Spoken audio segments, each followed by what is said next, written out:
नमस्कार दोस्तों, आपका अपने YouTube channel learn with Ashutosh में स्वागत है।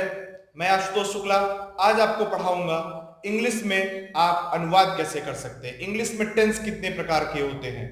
तो जो इस चैनल में पहले से हैं उनको अच्छे तरीके से मालूम होगा कि हमारी एक पिछली सीरीज भी चल रही है इसके पैरेलल में, जो कि है एप्टीट्यूड इन 15 मिनट्स।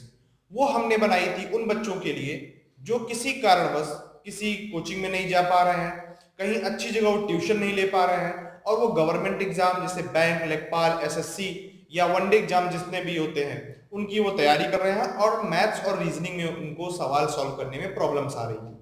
तो उनके लिए वो हमने सीरीज स्टार्ट की थी। फिर हमारे टेलीग्राम चैनल पर कुछ बच्चों ने मैसेजेस किए, उन्होंने कहा सर आप इंग्लिश ग्रामर पढ़ाइए क्योंकि इंग्लिश ग्रामर में भी हमको बहुत प्रॉब्लम्स होती हैं। तो ठीक है, तो उसके अकॉर्डिंग मैं यहाँ एक वीडियो लेके आ रहा हूँ। इस हमारी प्लेलिस्ट का नाम होगा इंग्लिश ग्रामर। मैं आपसे कुछ और बातें कहना चाहता हूं। इसका हेल्प आप करके आप एग्जाम्स में आप तो सॉल्व कर ही सकते हैं, लेकिन इसका अगर आपको नॉलेज है इंग्लिश ग्रामर का तो ही आप एक अच्छी इंग्लिश में कम्युनिकेशन कर सकते हैं।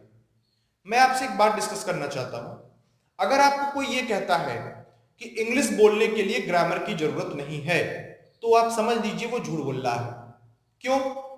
क्योंकि किसी भी भाषा को बोलने के लिए उसका एक तरीका होता है।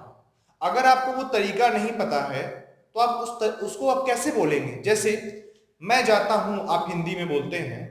अगर आप सब हिंदी जानने वाले अगर बच्चे हों अच्छे से, आप उनसे बोलेंगे अगर मैं जाता हूं तो वो समझ जाएंगे ये जाता है। लेकिन अगर आप बोलिए उन्हीं बच्चों के बीच में जाता हूं मैं, तो भी वो इसको समझ जाएंगे। लेकिन अगर मान लीजिए एक बच्चा दूसरा है जिसकी मदर टंग मान लीजिए तेलुगु है, वो हिंदी सीखता है। हिंदी सीखने के बाद अगर आप उसके सामने बोले, अगर वो प्रॉपर हिंदी सीखा है, अगर आप उसके सामने बोल रहे हैं जाता हूं मैं, तो वो कहेगा ये गलत बोल रहा है या मैं गलत जानता हूं। मतलब वहां आपका कोलैप्स होगा और आप ये नहीं समझ पाएंगे कि वो नहीं, बच्चा नहीं समझ पाएगा कि मैं सही हूं कि आप सही हैं। और क्योंकि उसने प्रॉपर हिंदी पढ़ी हुई है इसलिए वो सही है, आप गलत हो। जैसे एग्जाम्पल के लिए मैं जाता हूं का इंग्लिश में अनुवाद होगा आई गो। लेकिन अगर आप बोलते हैं गो आई, तो ये एक अन्यथा है, इसका कोई मतलब नहीं है। तो आई गो बोलने के लिए आपको इंग्लिश ग्रामर का आना बहुत ही ज्यादा नेसेसरी है, बहुत ज्यादा जरूरी है। क्योंकि आप बिना इंग्लिश ग्रामर के आप बोल सकते हैं आई एम गो, तो ठीक है, समझ में आता है कि आपको इंग्लिश नहीं आ रही है, आप बोल रहे हैं आई एम गो। अगर आप प्रॉपर वे में इंग्लिश कम्युनिकेशन करना चाहते हैं, इंग्लिश आप सीखना चाहते हैं, तो आपको टेंस का आना बहुत ही ज्यादा इंपॉर्टेंट है। तो आप इस बात को तो पूरी तरह भूल जाइए कि टेंस के बिना आप इंग्लिश बोल सकते हैं।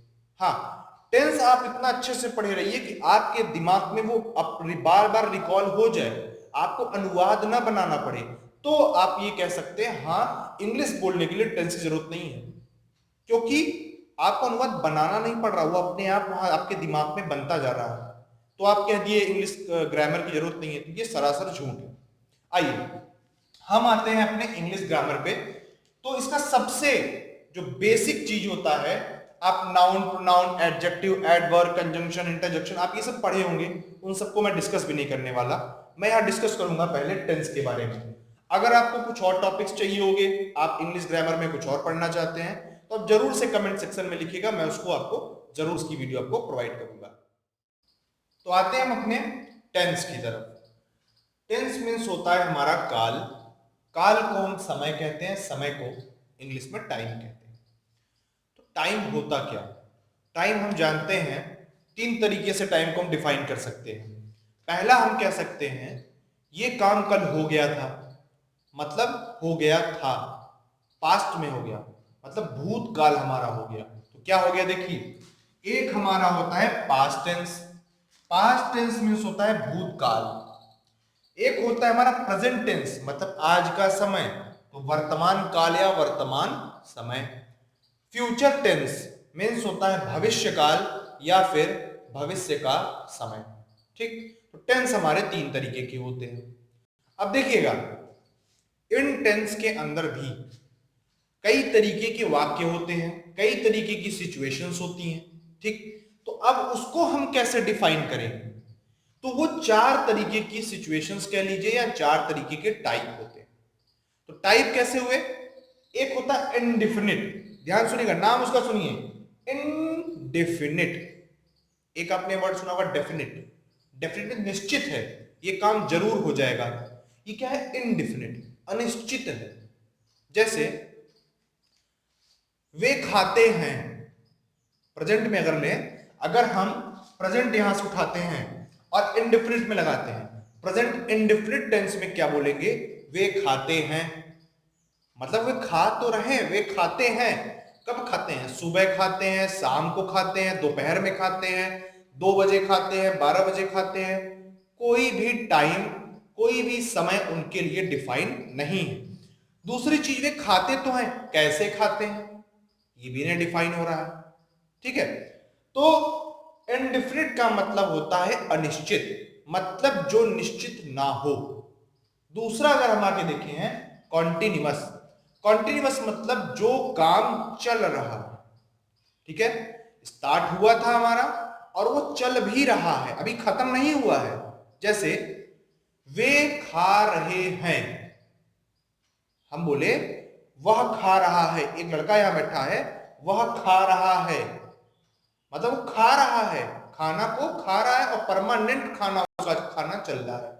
पास्ट में अगर इसी को हम बोले तो वो खा रहा था। फ्यूचर में बोले वो खा रहा होगा। जैसे हम लोग नॉर्मली बात करते हैं, चलो उससे घर चलते हैं, तो कोई दूसरा आदमी बोला कि नहीं अभी वो ये कर रहा होगा, वो खा रहा होगा, वो पी रहा होगा। तो ये हो गया कॉन्टिन्यूअस, मतलब काम चल रहा है, खत्म नहीं हुआ है। ठीक, तीसरा था परफेक्ट। परफेक्ट में क्या होता है? जैसे प्रेजेंट परफेक्ट की हम बात करें, उसमें क्या बोलेंगे? वह जा चुका है। वह जा चुका है मतलब काम हो चुका है। परफेक्ट में क्या होता है? खत्म हो चुका है काम। ठीक, वह जा चुका है। जैसे अब दूसरा पास्ट की अगर हम बात करें, वह जा चुका था, वह जा चुका होगा फ्यूचर में, मतलब यहां काम अनिश्चित है, यहां पे काम कॉन्टिन्यूअस में अभी चल रहा है, खत्म नहीं हुआ है। और परफेक्ट में हमारा काम खत्म हो चुका है। ठीक, अब अगर परफेक्ट कॉन्टिन्यूअस की बात करते हैं, जैसे वह 2 बजे से पढ़ रहा है।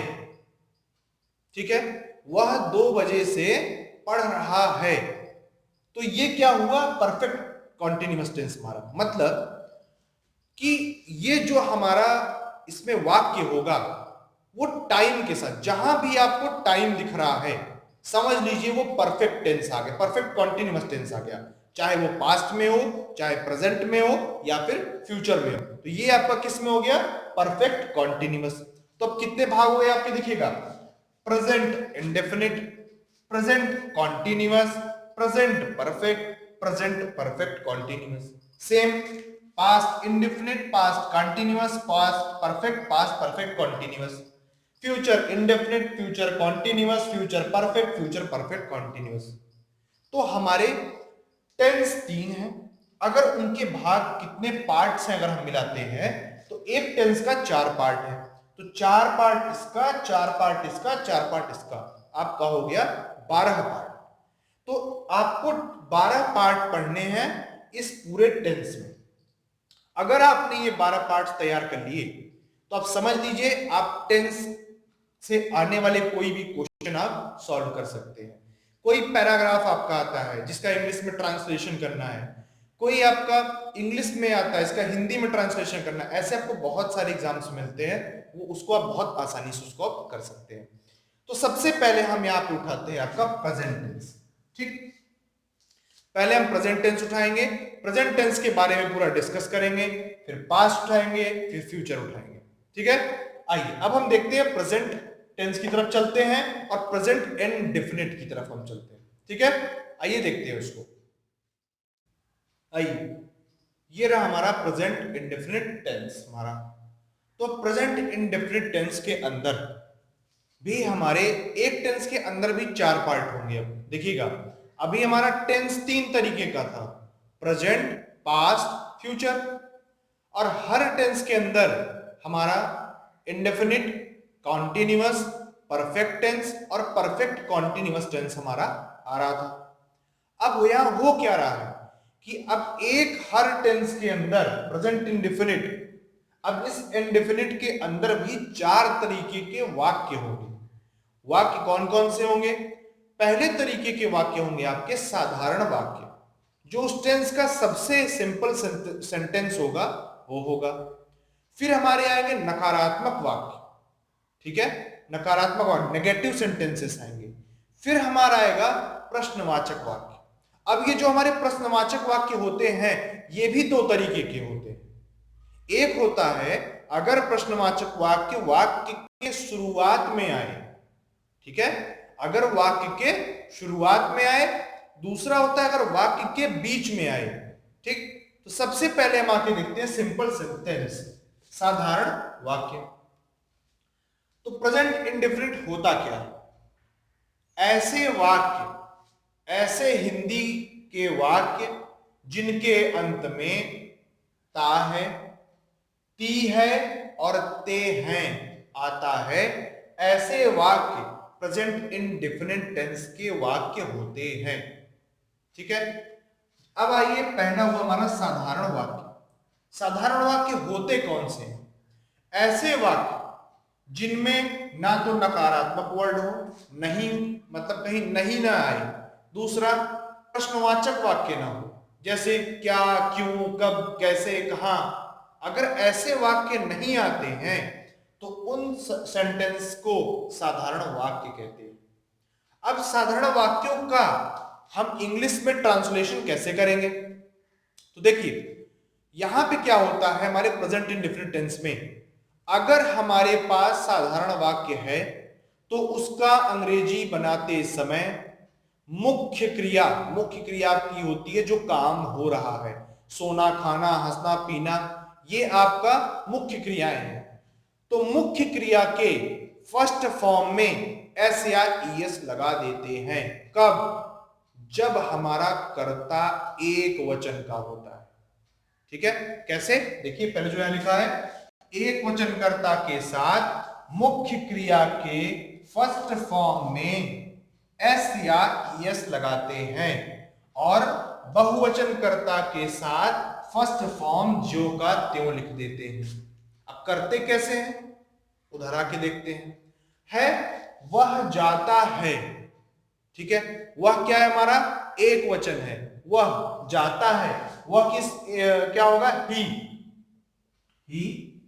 अब जाता है मतलब गो का फर्स्ट फॉर्म गो ही होता है, क्योंकि यहां फर्स्ट फॉर्म है, देखिएगा फर्स्ट फॉर्म। अब फर्स्ट, सेकंड, थर्ड फॉर्म तो आप जानते होंगे, गो, वेंट, गॉन। तो फर्स्ट फॉर्म मींस गो। अब फर्स्ट फॉर्म में एक वचन कर्ता के साथ क्या लगाएंगे? एस या ईएस। तो ही गोज, देखिएगा, ही गोज, वह जाता है। आपका सेंटेंस बन गया। अब अगले में आते हैं, तुम खाते हो, तुम, यू आपका बहुवचन करता है, तो यू। अब खाते हो की इंग्लिश क्या होती है? ईट होगा। फर्स्ट फॉर्म ईट के साथ एस या ईएस यहां लगाएंगे? नहीं लगाएंगे, क्योंकि यहां पे तुम क्या है? बहुवचन करता है, तो यू ईट, EAT, ये हो गया आपका। वह जाता है, ही गोज, तुम खाते हो, यू ईट। अगर इसी में आता, मैं नहाता हूं, आई बाथ। वह सोती है, सी स्लीप्स, स्लीप्स होगा। क्यों? क्योंकि सी जो है, शी, वो आपका सिंगुलर है, एक वचन करता है, तो शी स्लीप्स। उसी में अगर है हमारा वे पढ़ते हैं, वे बहुवचन करता है हमारा, दे, पढ़ना क्या होगा? रीड, दे रीड, ठीक है। ये हो गया हमारा सिंपल सेंटेंस, साधारण वाक्य। अब हम आते हैं अपने नकारात्मक वाक्य की तरफ। देखिए यहां पे आपका जो है नेगेटिव सेंटेंस से पहले एक ये चीज यहाँ कुछ आपको नया लिखा दिख रहा होगा। ये जो चीज यहां पे लिखी हुई है यही हर टेंस में हर वाक्य को करने का एक सबसे स्टैंडर्ड तरीका है। इसमें आप टेंस के अकॉर्डिंग चेंजेस करेंगे, वाक्यों के अपने अकॉर्डिंग। जैसे सिंपल सेंटेंस है तो क्या होगा, आपके जो सिंपल सेंटेंस का जैसे नेगेटिव हो गया, आपका प्रश्नवाचक हो गया, उसमें आप इसमें चेंजेस करेंगे। मेन आपके वाक्य का जो इंग्लिश है वो इसी से बनेगा। तो आइए देखते हैं इसमें लिखा क्या है। सबसे पहले कर्ता, कर्ता मीन्स सब्जेक्ट प्लस सहायक क्रिया। मैंने सिंपल सेंटेंस में इसीलिए नहीं लिखा क्योंकि सिंपल सेंटेंस में आपकी सहायक क्रिया मीन्स हेल्पिंग वर्ब नहीं होती है, क्योंकि सिंपल सेंटेंस में एस या ईएस यहां पे हम लगाए हैं। तो सहायक क्रिया क्या होती है, डू या डज। डू जो होती है वो प्लूरल के लिए बहुवचनकर्ता के लिए होती है, डज जो होती है हमारी वो एक वचनकर्ता के लिए होती है। मुख्य क्रिया का फर्स्ट फॉर्म, मुख्य क्रिया मीन्स वही जो मैंने बताया जो काम हो रहा है, जाना खाना, ये जो है आपका मुख्य क्रिया हो गई। उसके बाद होता है कर्म, जैसे वह स्कूल जाता है, ठीक है, तो यहां पे आपका हो गया ऑब्जेक्ट। फिर अन्य वाक्य, अन्य वाक्य मीन्स पिताजी के साथ जाता है, माताजी के साथ जाता है, with his mother, with his father, with his uncle, या कुछ भी जो आखिरी के कुछ वर्ड्स होंगे जो सेंटेंस के अलावा जो होंगे उन्हीं को हम कहते हैं अन्य वाक्य। ठीक, आइए अब देखते हैं हम नकारात्मक वाक्यों का अंग्रेजी बनाते समय हम क्या करते हैं। एक वचनकर्ता के साथ डज नॉट लगाते हैं, ठीक है, बहुवचनकर्ता के साथ डू नॉट लगाते हैं, और एस या ईएस यहां पर हम नहीं लगाते हैं। तो जैसे ये है कर्ता प्लस सहायक क्रिया प्लस अगर नकारात्मक वाक्य है तो यहां पे क्या हो जाएगा, नॉट। नहीं है तो सहायक क्रिया भी हम यहां पर नहीं लगाएंगे। फिर मुख्य क्रिया का फर्स्ट फॉर्म प्लस कर्म प्लस अन्य वाक्य, ठीक। वह नहीं खाता है, नहीं आ गया यहां पे, मतलब नेगेटिव सेंटेंस है किसका, ता है, खाता है, प्रेजेंट इंडेफिनिट का। तो वह की स्पेलिंग ही, नहीं खाता है नकारात्मक वाक्य है, हेल्पिंग वर्ब वहां पे क्या होगी, डज, और यहां आपका लिखा हुआ है एक वचनकर्ता के साथ डज नॉट हम लगाते हैं, तो ही डज नॉट,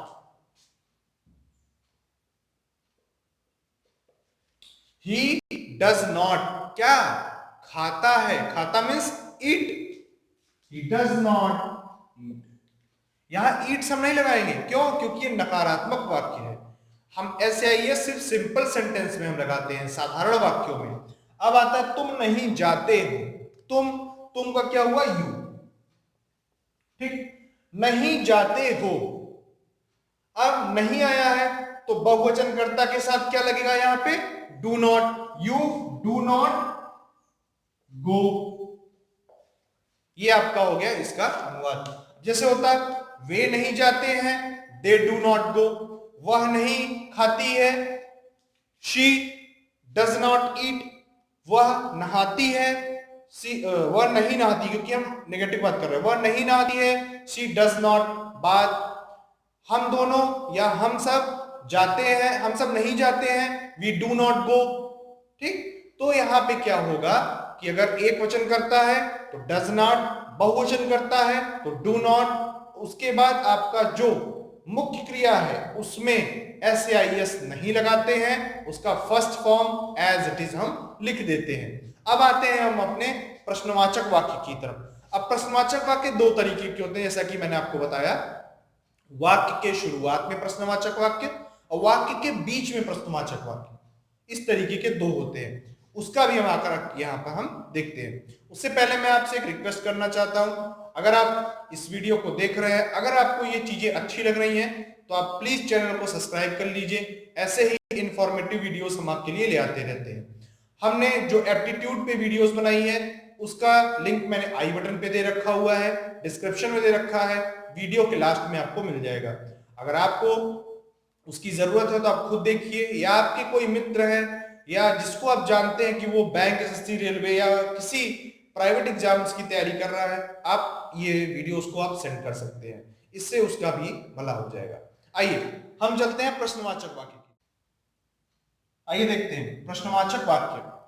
पहले तरीके का प्रश्नवाचक वाक्य हम देखते हैं, जिसमें जो हमारा प्रश्नवाचक शब्द है, देखिए क्या, क्या, क्यों, कैसे, कहां, कौन, ये सारे वाक्य अगर आते हैं वाक्य में, तो वाक्य हमारा प्रश्नवाचक वाक्य होता है। इन दोनों सेंटेंस में, पहले और दूसरे में, क्या कहां पे आया है? वाक्य के शुरुआत में, ठीक है। अगला जो हम करेंगे उसको वाक्य के बीच में लाएंगे, लेकिन इसको करते कैसे देखिएगा। ये हमारा रूल जो है, सबसे पहले हमने क्या लिखा, डू या डज। तो डू या डज किसके अकॉर्डिंग लिखेंगे हम अपने कर्ता के हिसाब से लिखेंगे। अगर हमारा कर्ता बहुवचन है तो हम क्या काम करेंगे, डू लगा देंगे। एक वचन है तो क्या करेंगे, डज लगा देंगे। फिर हम कर्ता लिखेंगे, सब्जेक्ट। फिर अगर वाक्य में नहीं आया है, नकारात्मक वाक्य भी अगर है, तो फिर हम नॉट लगाएंगे। फिर मुख्य क्रिया का फर्स्ट फॉर्म हम लिखेंगे, फिर कर्म प्लस अन्य वाक्यों की इंग्लिश लिखेंगे। आइए देखते हैं इसके अकॉर्डिंग हम कैसे इसको सॉल्व करेंगे। बोल रहा है, क्या मोहन बाजार नहीं जाता है? ठीक है, क्या मोहन, कर्ता हमारा क्या है, एक वचन, क्या लगेगा, डज। तो आया यहां पे डज। फिर क्या है, कर्ता, कर्ता यहां क्या है, मोहन, डज मोहन। ठीक, अब क्या बोल रहा है, नॉट। क्या यहां नकारात्मक वाक्य है ये हमारा? नहीं है, हमारा नहीं आया हुआ है यहां पे। तो क्या हुआ, does Mohan not, does Mohan not. अब क्या है, मुख्य क्रिया का फर्स्ट फॉर्म। मुख्य क्रिया यहां क्या है, जाना है। तो फर्स्ट फॉर्म क्या हुआ, क्या हुआ, जाने का, गो। तो does Mohan not go plus कर्म क्या है, बाजार, और अन्य वाक्य की इंग्लिश। तो does Mohan not go to market, to MARKET। बोल रहा है, एक चीज और देखिएगा, कुछ लोग क्या करते हैं, यहां पे वही नॉर्मल सा पूर्ण विराम लगाते हैं, वो गलत है। आप अगर प्रश्नवाचक वाक्य लिख रहे हैं तो यहां पे प्रश्नवाचक आप यहां पे वही साइन लगाइए। तो क्या हुआ, does Mohan not go to market. अब अगर हम इसमें आते हैं, सेम उसी तरीके से हम करेंगे जैसे ऊपर वाला किए। देखिएगा, क्या वे स्कूल नहीं आते हैं? ता है, ती है, ते है, प्रेजेंट इंडेफिनिट है हमारा। क्या स्टार्टिंग में लगा है, मतलब प्रश्नवाचक वाक्य है। नहीं भी है, मतलब नकारात्मक भी है। प्रश्नवाचक के साथ साथ ये नकारात्मक है। कर्ता क्या है यहाँ पे, बहुवचन करता है वे, तो क्या होगा, डू। तो हो गया डू। वे की स्पेलिंग दे, डू दे। फिर क्या है, कर्ता के बाद क्या लगा है, हमारे रूल में नॉट, नहीं आया हुआ है, तो यहां हम क्या लिखेंगे, नॉट। ठीक, फिर से वही मुख्य क्रिया का फर्स्ट फॉर्म। मुख्य क्रिया यहां क्या है, आना। आना मीन्स कम, कम। ठीक, फिर कर्म प्लस अन्य वाक्यों की अंग्रेजी। तो do they not come to school, come to school. ठीक, ये आपका हुआ प्रश्नवाचक वाक्य। ध्यान सुनिएगा, ऐसे वाक्यों की अंग्रेजी बनाते समय सबसे पहले हम सहायक क्रिया जो हमारी होती है हमारे टेंस की, प्रेजेंट इंडेफिनिट की, डू या डज को लिखते हैं। डू या डज हम कैसे लिखेंगे, अपने कर्ता के अनुसार। फिर हम कर्ता लिखेंगे। अब अगर वाक्य नकारात्मक भी है तो नॉट लिखेंगे। फिर मुख्य क्रिया का फर्स्ट फॉर्म लिखेंगे, उसके बाद कर्म, फिर अन्य वाक्यों की हम अंग्रेजी लिखेंगे। ध्यान दीजिएगा, एस या ES सिर्फ और सिर्फ सिंपल सेंटेंस में लगता है एक वचन कर्ता के साथ, उसके अलावा एस या ES कहीं नहीं लगेगा। अब हम आते हैं अपने अगले टाइप के प्रश्नवाचक वाक्य की तरफ। आइए हम यहां पे देखते हैं कि हमारा ये वाला जो प्रश्नवाचक वाक्य है, इसके पहले वाला तो वाक्य के स्टार्टिंग में आ रहा था, अब ये वाला प्रश्नवाचक वाक्य हमारा कैसा है। इस प्रश्नवाचक वाक्य में प्रश्नवाचक वाक्य कहां पे आ रहा है? वाक्य के बीच में, वाक्य के बीच में। ठीक, तो अब ऐसे वाक्यों का इंग्लिश में ट्रांसलेशन हम कैसे करेंगे, आइए उसको भी देखते हैं। ये जो हमारा ऊपर अभी लिखा है, एक बात मैं आपको और बोलना चाहता हूं, अभी आपका टेंस स्टार्ट ही हुआ है, तो मेरी आपसे एक रिक्वेस्ट है कि ये वाला जो पोर्शन है, इस पोर्शन को आप प्रेजेंट इंडेफिनिट ता है, ती है, ते है की पहचान आप लिख लिए। ये इस पहचान के जस्ट नीचे आप इसको पहले लिखेंगे। इसको लिखने के बाद ही आप सिंपल सेंटेंस, नेगेटिव सेंटेंस, आपके जो ये प्रश्नवाचक वाक्य हैं, दो तरीके के प्रश्नवाचक वाक्य हैं, स्टार्टिंग में, बीच में, इस तरीके के आप वाक्य को सॉल्व करेंगे। कुछ चीजें इसमें बदलती हैं। पिछले वाले में देखिए डू डस पहले लिखा था, यहां पहले क्या लिख दिया है? प्रश्नवाचक वाक्य। तो ये चीजें आपको ध्यान रखनी है, और हर प्रश्नवाचक वाक्य हमने लिखा चौथे नंबर का, चौथे नंबर में आप ता है, ती है, ते है लिखे, उसके बाद जस्ट उसको आप लिखेंगे। उसके बाद आप वाक्य जो अब मैंने ये वाक्य दिए दो हिंदी के, इसको आप लिखेंगे। तो देखिए क्या दे रहा है, सबसे पहले हम क्या लिखेंगे? प्रश्नवाचक वाक्य की अंग्रेजी, उसके बाद डू या डज कर्ता के अनुसार, फिर कर्ता, फिर अगर वाक्य नकारात्मक है तो नॉट, नहीं तो उसके बाद मुख्य क्रिया का फर्स्ट फॉर्म, फिर कर्म प्लस अन्य वाक्यों की अंग्रेजी। तो आइए देखते हैं कि कैसे इसका अनुवाद बनता है। ठीक है, मोहन बाजार क्यों नहीं जाता है? सबसे पहले हम क्या चेक करते हैं वाक्यों में कि ये किस टेंस का है। तो जाता है, ता है, आया है ना, ये देखिए आपका ता है, जाता है, प्रेजेंट इंडेफिनिट का ये वाक्य हमारा है। अब हम इसमें नियम अपना लगाएंगे, अपना रूल लगाएंगे। प्रश्नवाचक वाक्य की सबसे पहले अंग्रेजी लिखेंगे। क्या है यहाँ पे? क्यों। क्यों की इंग्लिश क्या होती है? वाई। वाई, डू या डज, डू या डज हम लगाते हैं कर्ता के अनुसार। कर्ता हमारा क्या है? मोहन, तो मोहन हमारा क्या हो गया? एक वचन, क्या लगेगा? Does, why does. फिर कर्ता, कर्ता कौन है यहाँ पे? मोहन, ठीक है, वाई डज मोहन। फिर आया नॉट, नॉट है क्या यहाँ पे? नहीं आया है, हाँ आया है, तो हम क्या लगाएंगे? Not, Y does Mohan not. अब नॉट करके मुख्य क्रिया का फर्स्ट फॉर्म, देन कर्म, देन अन्य वाक्यों की अंग्रेजी। अब मुख्य क्रिया यहां पे क्या है? जाना। जाना की इंग्लिश क्या होती है? गो, गो है हमारा फर्स्ट फॉर्म, तो गो प्लस कर्म प्लस अन्य वाक्यों की अंग्रेजी, बचा बाजार, तो क्या हो गया? Why does Mohan not go to market.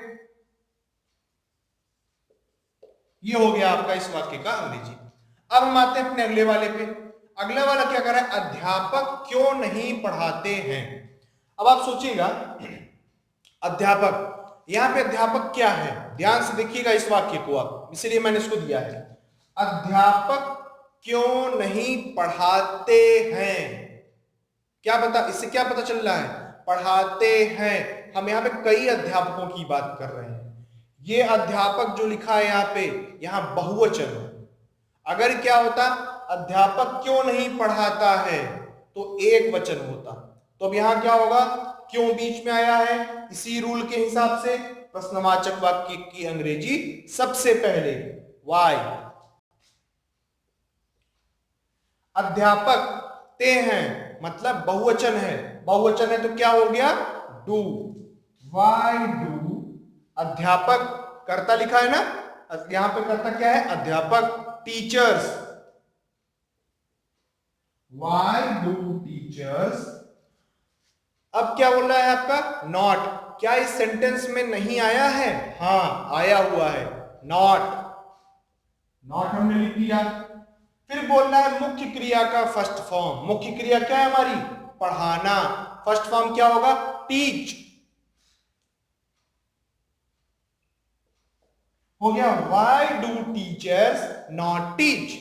अब हमारा यहाँ पे कर्म या अन्य वाक्यों की इंग्लिश है नहीं। अगर यहां मान लीजिए होता अध्यापक कक्षा में क्यों नहीं पढ़ाते हैं, तो हम इसको लिख सकते थे why do teachers not teach in classroom. ठीक है, फिर से एक बार हम पूरा समराइज करते हैं। टेंस हमारा 3 तरीके के होते हैं, प्रेजेंट, पास्ट, फ्यूचर।